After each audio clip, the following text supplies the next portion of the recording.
Dawn broke quietly over the Pacific, the light arriving before any sound of war. Far beyond the visible horizon, American battleships lay steady on the open sea, their hulls hidden by distance and curvature, their presence masked by geography itself. To the shoreline, the ocean appeared empty, vast, indifferent, and deceptively calm. Japanese coastal observers scanned the water as they had been trained to do.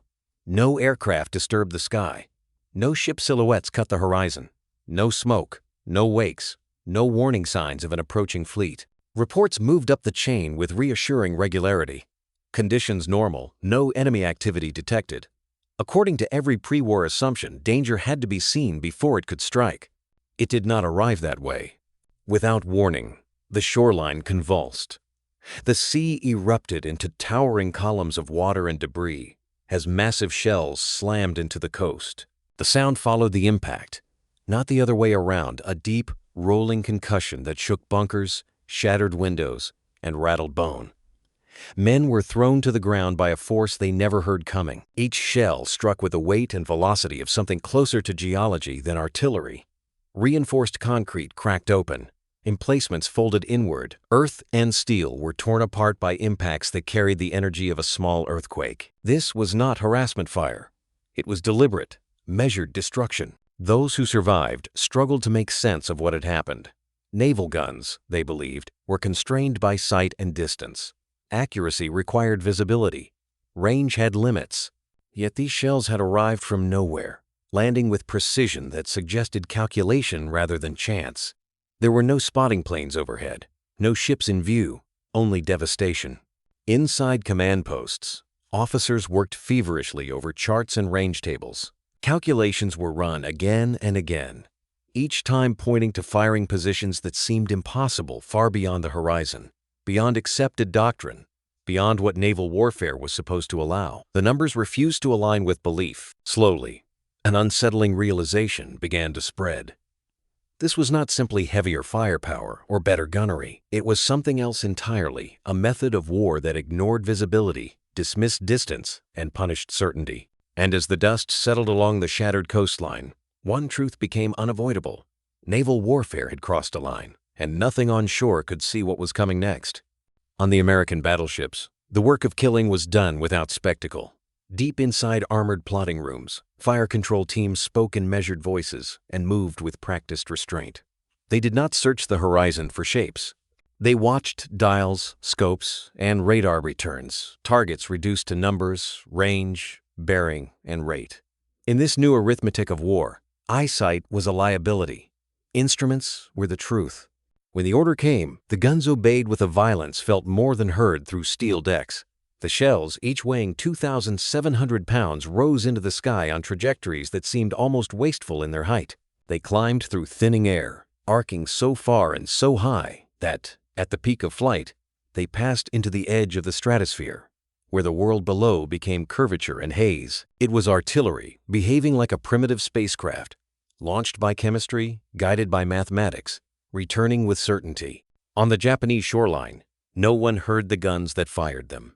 There was no distant thunder to warn a sentry to duck, no gradual crescendo that allowed the mind to prepare. There was only impact, sudden, absolute, and incomprehensible. The first sensation was often the ground lifting, then the air tearing open, then the delayed arrival of sound, too late to matter. Medical units encountered injuries that did not fit the familiar categories of bombardment. Shrapnel was not always the killer. The blast itself ruptured bodies, collapsing lungs, driving fragments of concrete and steel into flesh with unnatural force. Men who appeared intact fell unconscious, bleeding internally, victims of pressure waves rather than visible wounds. War was rewriting its own language, and even the surgeons struggled to translate it. Engineers moved through the wreckage and stared at the craters as if they were geological features newly formed. Tens of feet across, deep and sharply defined, they suggested steep angles of descent and enormous retained energy, too clean, too precise, too consistent for anything fired from within sight. The geometry itself felt like evidence of an unseen hand. Reports traveled upward in cautious, disbelieving phrases. Shells arriving from beyond the horizon, accuracy without observation, guns that could strike without being seen. But the physical damage, impressive as it was, did not explain the deeper effect. What truly spread through the defenders was a sickness of uncertainty, the sense that the enemy was present without presence. The coastline was being dismantled by an invisible force, and the mind began to break under a simple, terrifying question: how do you fight what you cannot even locate? Years before the first shell ever struck land from beyond the horizon, American naval planners were haunted by a different vision of war. They expected a decisive surface battle in the open ocean, a final confrontation in which fleets would meet, trade broadsides, and determine control of the sea through direct, visible force. It was an inheritance from earlier conflicts, reinforced by theory, tradition, and institutional memory. Within that belief, the battleship stood as the ultimate expression of national power. It was not merely a vessel, but a conclusion. The final argument in steel, armor, and fire. Every design choice pointed toward one purpose: to endure punishment and deliver it in return. Speed, range, and endurance mattered, but only insofar as they served the moment when guns would finally speak. The 16-inch gun emerged from this certainty. It was engineered without compromise, its scale dictated by worst-case assumptions rather than restraint. Barrels were forged to withstand immense pressures. Fire control systems were built for accuracy, measured in fractions, not estimates. The weapon was not designed to warn or to harass. It was built to end things. Each shell weighed 2,700 pounds, nearly 1.5 tons of hardened steel and explosive, intended to punch through armor, decks, and hulls before detonating deep inside its target. Nothing afloat was expected to survive a direct hit. This was firepower calculated not just to destroy ships, but to erase them as coherent objects. Yet even as the guns were perfected, doubts began to surface. Skeptics questioned whether such colossal weapons would ever be used as intended. Naval aviation was advancing rapidly. Aircraft carriers extended striking distance beyond gun range, reshaping how power could be projected at sea. To some, the battleship already looked like an artifact of a fading era. But the guns were not abandoned. They waited. Tests continued. Procedures were refined. Accuracy improved incrementally, quietly, almost patiently. While doctrine argued and theory shifted, the weapon matured in the background. It had been built for a war that planners imagined, but it was about to prove devastatingly relevant in a war no one had fully understood yet. Imperial Japanese naval doctrine was built around a single, powerful idea: the decisive battle. For decades, planners believed that wars at sea would be settled not through attrition or distance, but through one climactic confrontation in which opposing fleets met face to face. Victory would belong to the side that struck harder, endured longer, and proved superior in a contest of will made visible through steel and fire. Within this framework, the battleship occupied a sacred place. It was more than a weapon. It was a national symbol. Massive hulls and towering gun turrets reflected industrial strength, technological mastery, and imperial ambition. Each new class of battleship was treated as proof that Japan could match and surpass any rival. Power, in this worldview, was something that could be seen, measured, and admired. Japanese gunnery doctrine reflected these assumptions. Range mattered, but only within the boundaries of sight. Fire control emphasized optical clarity, line of sight, and the human eye trained to judge distance and movement. Accuracy was a product of visibility, discipline, and experience. The horizon itself was treated as a natural limit beyond it. Meaningful combat was assumed to be impossible. From this flowed a dangerous certainty. Japanese planners believed that no enemy could strike accurately from beyond visual range. Guns might fire farther, in theory, but precision, they argued, demanded observation. Without eyes on target, shells were little more than educated guesses. The idea that battleships could deliver sustained, accurate fire from over the horizon was dismissed as impractical, even fantastical. As a result, measures of power narrowed. Armor thickness became destiny. Gun caliber became fate. Bigger ships, heavier shells, and thicker belts of steel were seen as guarantees of survival and victory. If Japan built the strongest ships and trained the bravest crews, the outcome of any surface engagement would follow naturally. Technology reinforced belief rather than challenging it. Training reflected this mindset. Sailors were taught to value honor, courage, and the willingness to close with the enemy. Decisive confrontation was not just a tactical preference, it was a moral ideal. Victory achieved through direct engagement carried meaning. Victory achieved invisibly did not yet exist as a serious concept. What went largely unexamined was the unseen.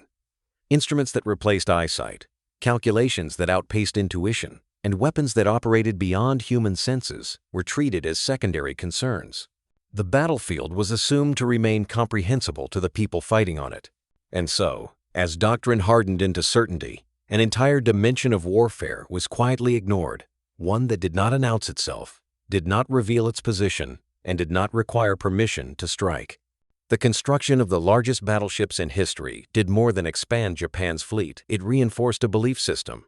When these vessels took shape in steel and secrecy, they seemed to confirm everything imperial doctrine already held true.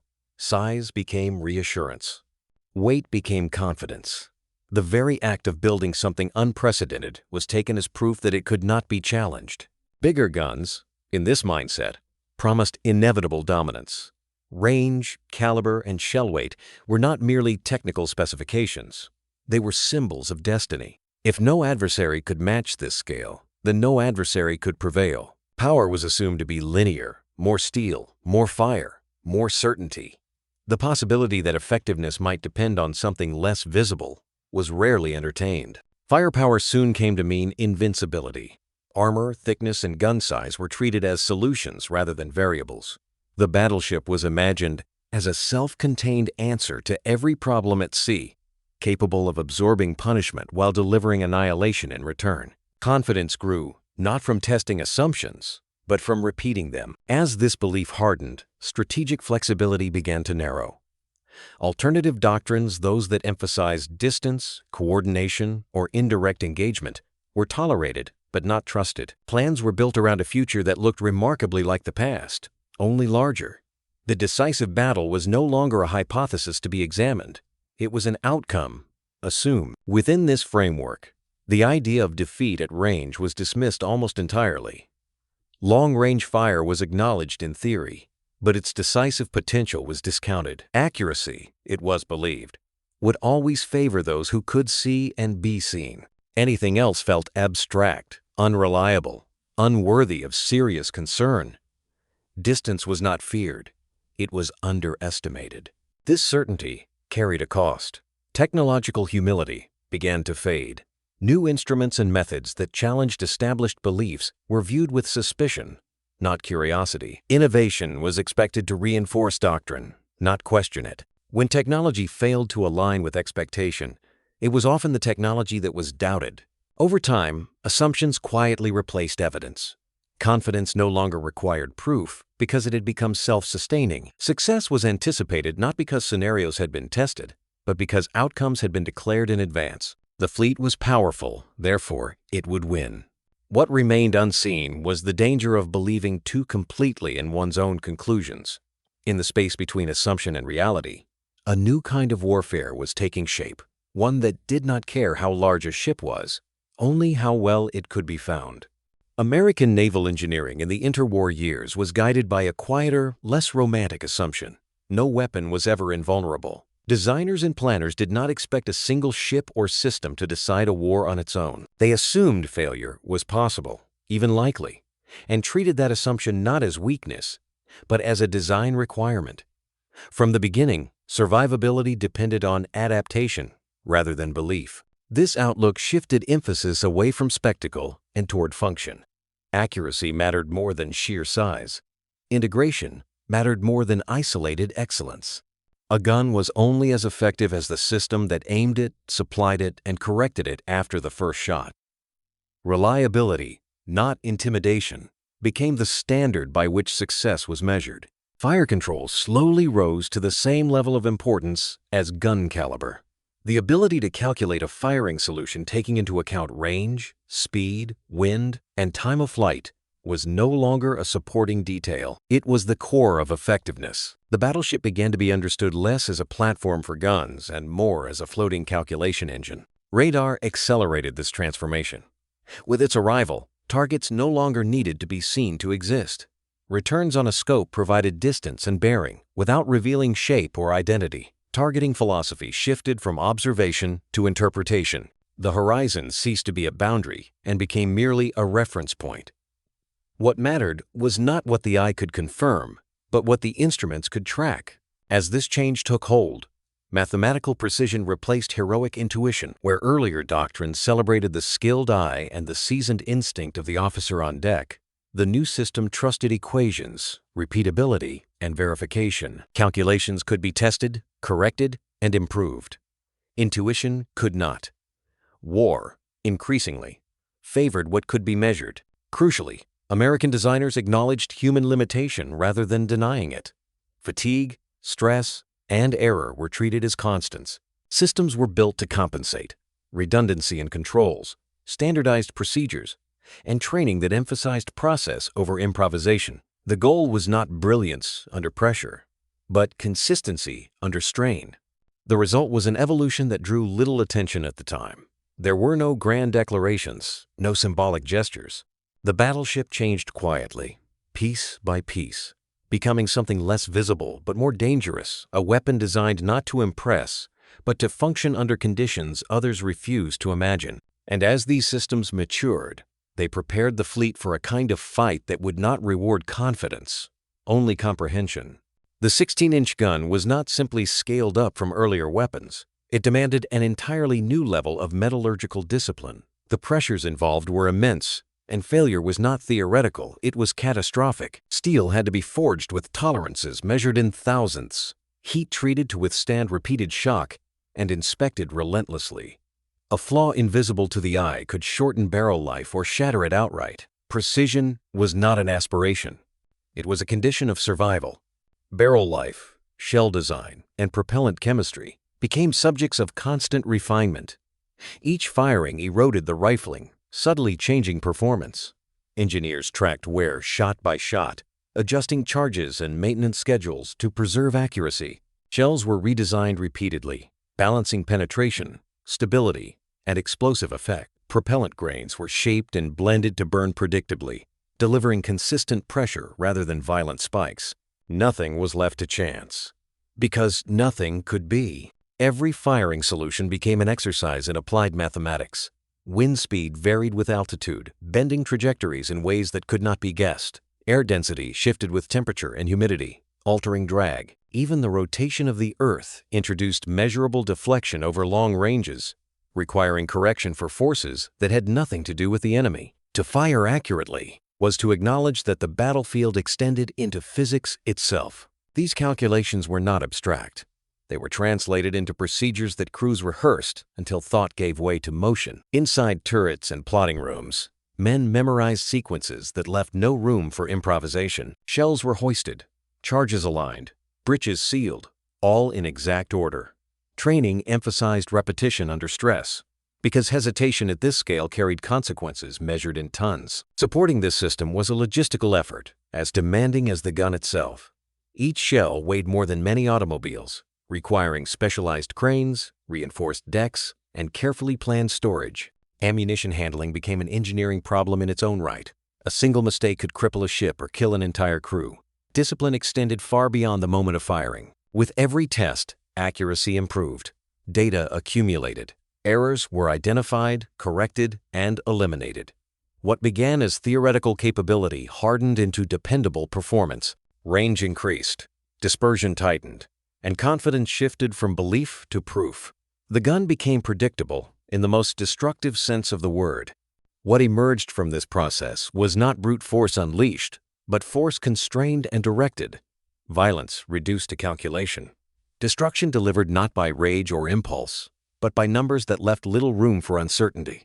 And in that precision lay a power that would soon redefine what distance meant in war. Radar changed naval warfare not by adding power, but by redefining perception. For the first time, targets no longer needed shape or silhouette to be real. A ship could exist as a return on a screen, a pulse reflected back across miles of empty water. Distance was reduced to numbers, movement to vectors. The enemy became data long before it became visible. This transformation placed radar at the center of fire control.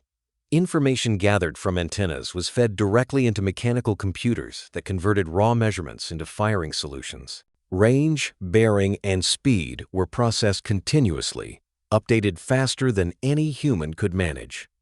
Where earlier gunnery relied on judgment and correction by eye, radar replaced uncertainty with calculation. As these systems matured, visibility ceased to matter. Darkness no longer protected a fleet.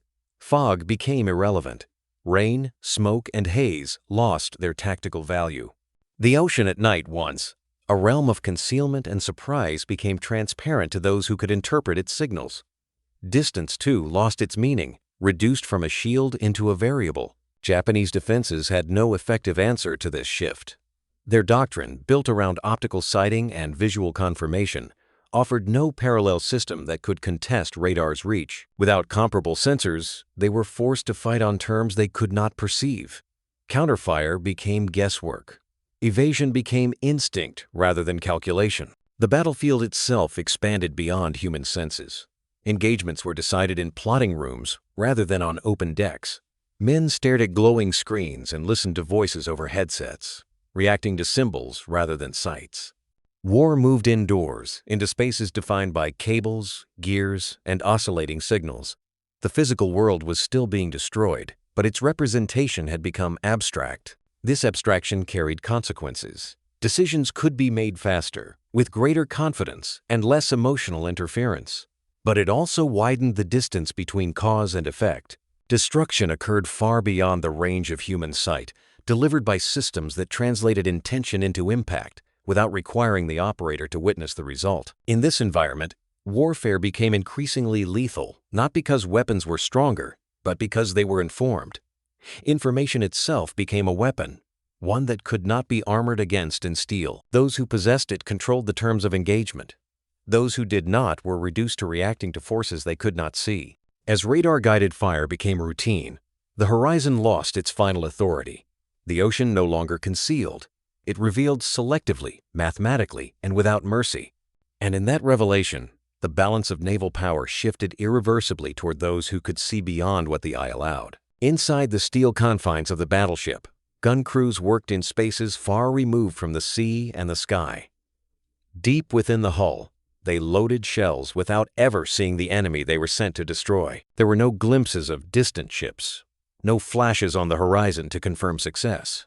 War, for these men, existed as procedure rather than spectacle. This separation changed the nature of combat. Adrenaline gave way to detachment. The moment of firing was not preceded by the sight of an enemy bearing down, but by the steady recitation of numbers and confirmations. Each action followed a checklist. Each movement was deliberate. Emotion was not suppressed out of fear, but rendered unnecessary by design. Commands arrived through headsets, calm and unhurried. Voices carried range corrections, bearing adjustments, and firing orders in tones that resembled industrial instruction more than battle cry. The absence of shouted commands or visible chaos created an atmosphere closer to a factory floor than a battlefield. Violence was organized, timed, and precise. As physical distance increased, so did moral distance. Sailors knew they were causing destruction, but the effects lay far beyond their senses. They did not see men running for cover or structures collapsing. They saw only indicators returning to zero, plots updating on charts, and the next sequence of tasks beginning. The consequences of their actions were real, but abstract. Trust became absolute. Crews placed their faith in calculations they could not personally verify. Wind, drift, and target movement were accounted for by systems they did not fully see, but were trained never to doubt. This trust was not blind. It was earned through repetition, testing, and discipline. Still, it required surrendering personal judgment to collective process. Destruction occurred off-screen. Somewhere beyond the horizon, shells arrived with devastating effect, reshaping terrain and ending lives. Inside the ship, nothing changed. The decks did not shake differently. The air did not carry the smell of smoke or blood. The machinery simply continued its rhythm, indifferent to outcome. Yet this distance did not lighten responsibility, it intensified it. Without the immediacy of danger or the clarity of sight, there was no emotional release. Sailors were left alone with the knowledge of what they had done, guided only by reports and after-action summaries. The weight of destruction pressed inward, not outward. In this new form of warfare, killing required no hatred and offered no catharsis. It demanded precision, obedience, and restraint. And as the guns continued to fire beyond sight, a deeper question began to form, one that had no place in the calculations, but refused to disappear. The turning point did not arrive with a single dramatic engagement. It unfolded methodically, almost quietly, as American battleships began striking land targets with a confidence that bordered on indifference. From positions far offshore, they delivered sustained fire against airfields, coastal batteries, supply depots, and command centers. The ships did not maneuver aggressively. They did not close distance. They simply remained where they were and fired. Japanese artillery could not respond. Guns designed to defend the coastline were outranged before they could be brought to bear. Crews watched shells fall among their positions while their own weapons sat useless, unable even to confirm where the fire was coming from. To return fire required sight. Sight was unavailable. The imbalance was total. Defensive positions collapsed without ever engaging the enemy directly. Fortifications built to withstand assault from sea and land were dismantled from afar. Emplacements that had taken months to construct were rendered irrelevant in hours. There were no heroic last stands at the water's edge, no climactic exchanges of fire. Destruction arrived without dialogue. As reports accumulated, commanders began to understand the nature of what they were facing. They were not fighting ships in the traditional sense. They were fighting an absence, a force that existed only as impact and consequence. American battleships might as well have been ghosts, present only through the damage they inflicted. The sea concealed them completely, not through stealth, but through reach. With this realization came the unraveling of doctrine. Plans built around engagement ranges, counter-battery fire, and defensive depth no longer applied. Distance, once a factor to be managed, had become a weapon controlled entirely by the enemy. The assumptions that had governed years of training collapsed under evidence too consistent to ignore.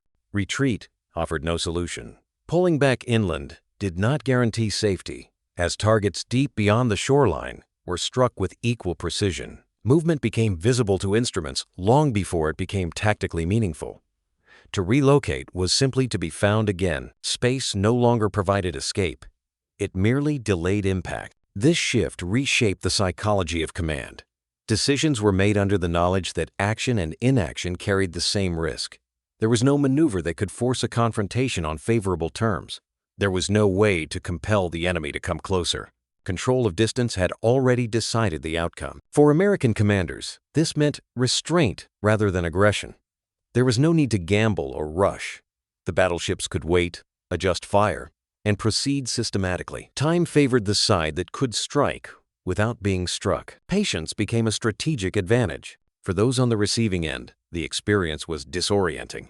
War had always been imagined as an exchange, a contest of wills and weapons. Now it felt unilateral. The enemy did not appear, did not respond, did not acknowledge resistance. They simply continued. In this environment, courage lost its traditional context. Bravery could not close the gap. Skill could not overcome physics. The battlefield had expanded beyond human reach, and control over it rested with those who had mastered distance rather than confrontation. By the time this reality was fully accepted, the decisive moment had already passed. The battle was no longer about ships, guns, or armor. It was about who dictated the terms under which violence could occur. And that control had quietly, irrevocably shifted. Traditional assumptions about naval combat did not collapse all at once. They eroded under repetition. Each unanswered bombardment, each position destroyed without engagement, stripped away another layer of certainty. The long-held belief that fleets would meet, exchange fire, and decide the war in a single decisive clash began to feel increasingly unreal, an artifact of an earlier age clinging to relevance. The decisive battle never came. There was no moment when opposing battleships sighted one another across open water and closed for combat. No exchange of broadsides, no test of armor against armor. The confrontation that Doctrine had promised for decades simply failed to materialize, bypassed by a form of warfare that made such encounters unnecessary. Battleships did not vanish from the conflict, but their role changed fundamentally.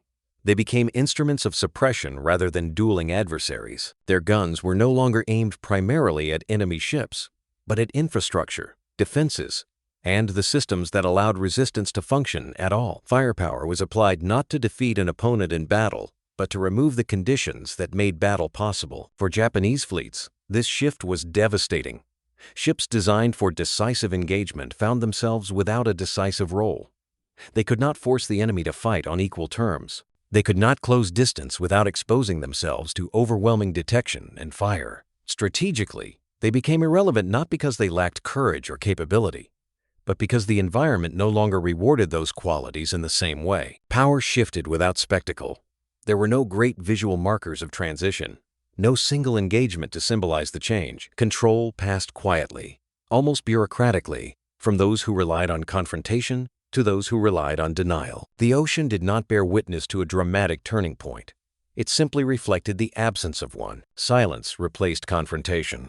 Where naval warfare had once been loud, visible, and theatrical, it became distant and procedural. Decisions were made far from the sound of guns. Outcomes were determined before ships ever came within sight of one another. The drama moved off stage, into planning rooms and plotting tables, leaving only consequences behind. This silence carried its own weight. Without the clarity of direct engagement, defeat became harder to recognize and harder to resist. There was no single moment to rally against, no obvious enemy action to counter. Loss accumulated gradually, embedded in statistics, supply shortages, and the steady erosion of options. By the time this reality was fully understood, it was already irreversible. The rules that had governed surface warfare visibility, proximity, reciprocal risk no longer applied. The ocean had become a medium not for confrontation, but for separation. Those who could operate across that separation dictated events. The surface duel, once imagined as the heart of naval war, had ended without ceremony. It was not defeated by a better ship or a braver crew, but by a method that made duels unnecessary. And in the quiet that followed, a new truth settled in. The old rules were gone, and nothing built to follow them could bring them back.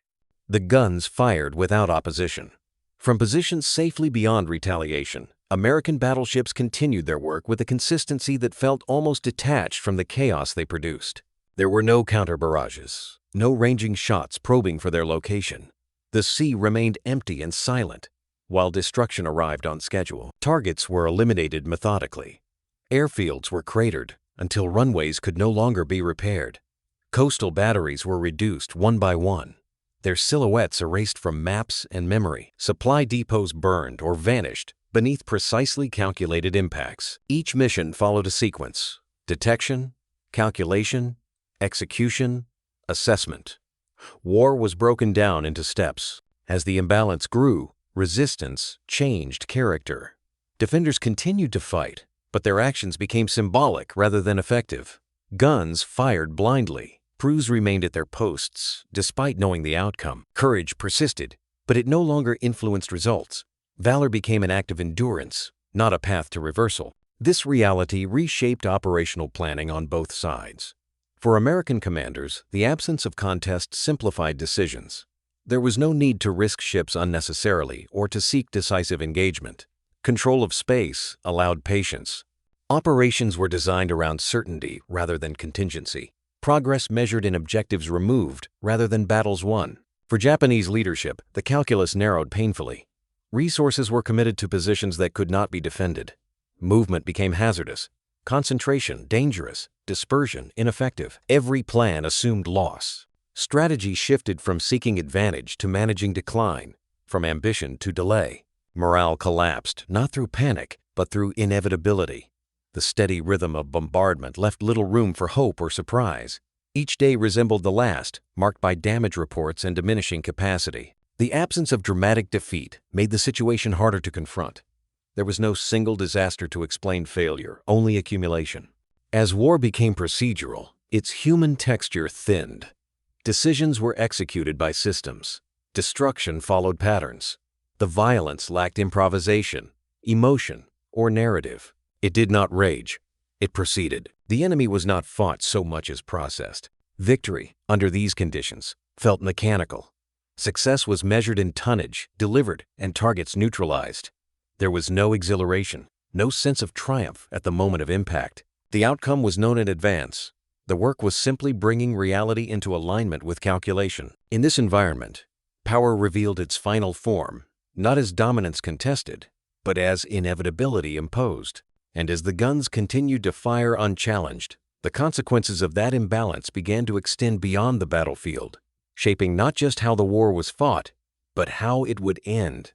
As the bombardments continued and the perimeter of safety receded, Japan's material losses began to accumulate with relentless speed. Airfields disappeared faster than they could be repaired. Fuel depots burned until reserves thinned to abstraction. Factories that had once fed the war effort fell silent under repeated strikes, their machinery twisted or buried beneath rubble. Each loss, taken alone, seemed survivable. Together, they formed a pattern that could not be reversed. Industrial capacity, once strained, now failed to recover. Replacement parts grew scarce. Skilled labor was dispersed, killed, or redirected to emergency repairs that never caught up. Transportation networks fractured under pressure, slowing the movement of what little could still be produced. The war economy, designed for endurance under contest, was not built to function under constant, uncontested precision attack. There was no pause long enough to rebuild momentum. At every level, human courage was tested and found insufficient. Soldiers remained at their posts. Crews manned guns they knew could not reach the enemy. Workers returned to damaged facilities, knowing they might be struck again before the day ended. None of this lacked bravery. But courage, separated from capability, became an act of witness rather than resistance. Valor could endure punishment. It could not negate physics. As losses mounted, faith in the decisive battle began to erode. The long-promised moment of confrontation, the clash that would restore balance and redeem sacrifice, failed to arrive. Instead, there was only attrition without engagement, defeat without drama. Doctrine that had once offered clarity now offered only delay. The idea that a single battle could still decide the war felt increasingly hollow. Strategic options narrowed accordingly. With fewer ships, less fuel, and diminished industrial output, planners faced choices that were no longer strategic so much as administrative. Decisions revolved around allocation of scarcity rather than pursuit of advantage. Every option carried unacceptable cost. Every alternative ended the same way. The freedom to choose had quietly disappeared, yet pride intervened where reason faltered. Surrender was delayed, not because leaders failed to see reality, but because they could not accept its implications. To concede was to admit that sacrifice had not led to salvation, that belief had not altered outcome. Pride insisted that endurance itself might yet become victory, even as evidence argued otherwise. This delay compounded loss. Each additional week of resistance invited further destruction, further erosion of what remained. Cities suffered alongside military targets. Infrastructure critical to civilian survival deteriorated. The boundary between battlefield and homeland blurred, then vanished. War arrived everywhere, unannounced and unrelenting. Within the armed forces, morale shifted from confidence to resignation. Orders were still followed. Discipline held. But the expectation of success was replaced by a quieter resolve to endure whatever came next. The language of victory faded from communication, replaced by the language of duty and obligation. Hope narrowed to survival. The guns that had once symbolized strength could not save what lay behind them. Battleships remained afloat. Crews remained trained. Weapons remained formidable. But power concentrated at sea could not restore factories, refineries, or supply lines already dismantled. Firepower could delay collapse, but not reverse it. As reality pressed in, the gap between perception and outcome closed abruptly. What had been denied became undeniable. The decisive battle had not been postponed. It had been bypassed. The war had been decided not in a single moment of confrontation, but in a series of calculations carried out beyond sight. In the end, reality arrived without ceremony. It did not negotiate with pride or reward endurance. It asserted itself through absence of resources, of options, of alternatives. The guns had changed the nature of warfare, but they could not change consequence. And what they could not save would define not only how the war ended, but how it would be remembered. The guns had been designed for a very specific purpose. They were meant to face other ships across open water, to trade fire in full view of crews and commanders, to decide control of the sea through direct confrontation. Every calculation, every ton of steel, every inch of armor assumed an enemy that would appear on the horizon and answer back. Yet in practice, those encounters rarely came. The most powerful naval guns ever built almost never fought what they were built to fight. Instead, Their greatest impact unfolded at a distance, physical and psychological. The knowledge that these guns could strike without warning, from beyond sight, altered behavior long before shells ever landed. Defenses were abandoned, not because they had been destroyed, but because they were understood to be indefensible. Fleets maneuvered cautiously, not because they had been engaged, but because they might be. Fear traveled faster than steel. In this way, deterrence quietly replaced confrontation.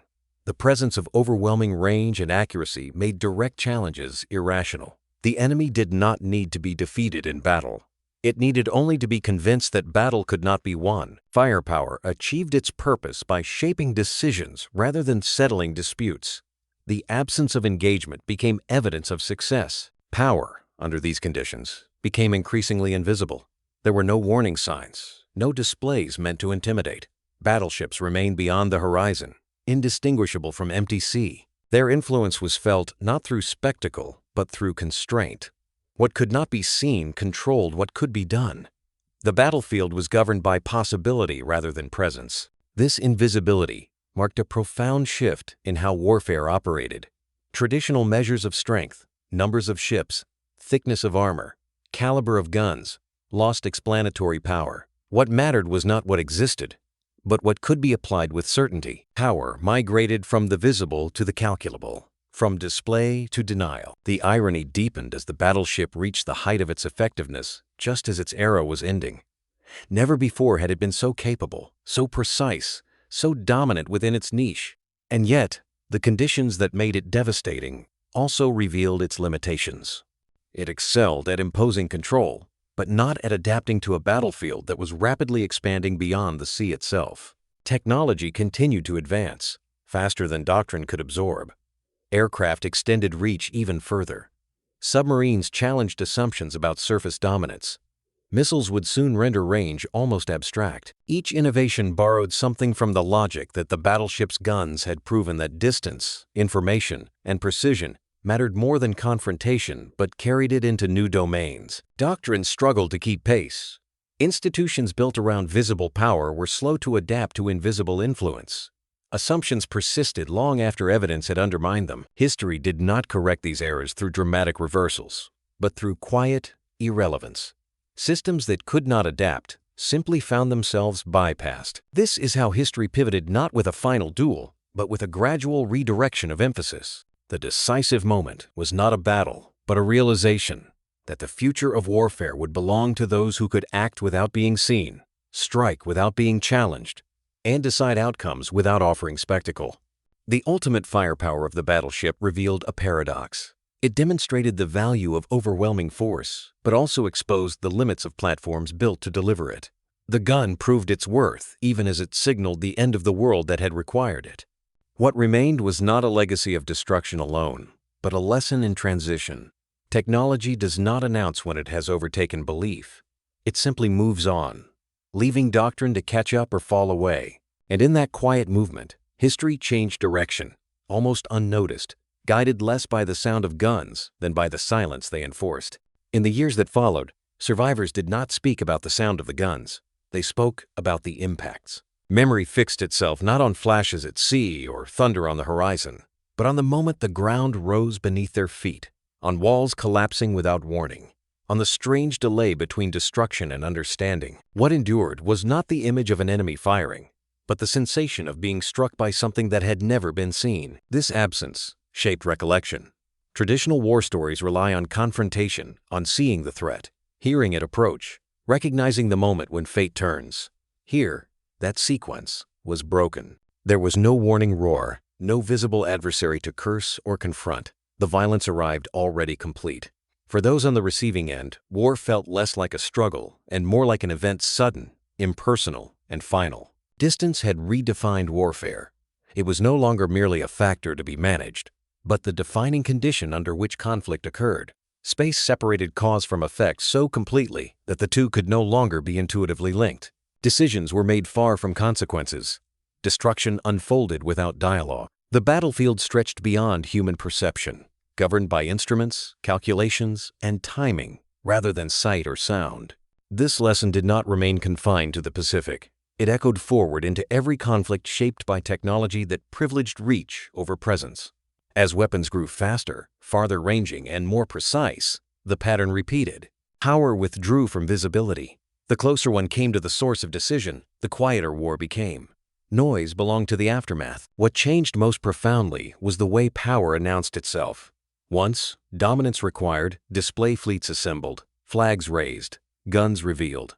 Now, effectiveness lay in restraint and invisibility. The most powerful force was the one that did not need to appear. Influence was measured not by what was shown, but by what could not be challenged. Victory, under these conditions, favored those who adapted early. Not those who clung most fiercely to tradition, but those willing to question their own assumptions. Adaptation required humility, the acceptance that past success did not guarantee future relevance. Those who learned this lesson shaped outcomes before battles ever formed.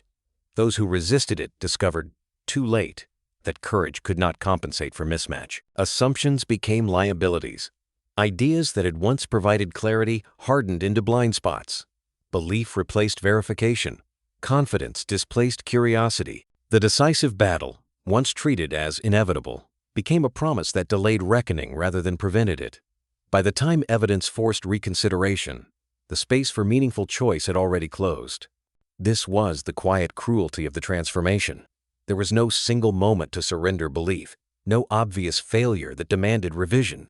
Instead, loss accumulated invisibly, embedded in calculations others controlled. The war ended not because resistance vanished, but because resistance no longer mattered in the way it once had. For historians, this shift presents a challenge. It resists dramatization. It denies the clarity of heroes advancing and enemies retreating. Its most important moments occur in planning rooms, factories, and training programs long before the first shot is fired. Its decisive acts are procedural rather than emotional, and yet its consequences are absolute. The guns that embodied this change were never meant to end a war quietly. They were built for confrontation, for spectacle, for decision made visible. Instead, they became instruments of inevitability. They enforced outcomes rather than contested them. Their success lay in how rarely they needed to prove themselves in the way they had been imagined. In this lies the final irony. The men who endured their effects rarely heard them fire. The sound that mattered, the deep concussion of impact, came too late to warn, too late to resist. By the time it arrived, the decision had already been made somewhere far beyond the horizon. Modern warfare continues to follow this pattern. Distance grows, speed increases, the gap between action and understanding widens. Power moves further from those who experience its consequences. What remains constant is the cost of failing to adapt to question inherited belief before reality does it by force. They never heard the guns that changed everything, and by the time they understood what that silence meant, the war had already been decided.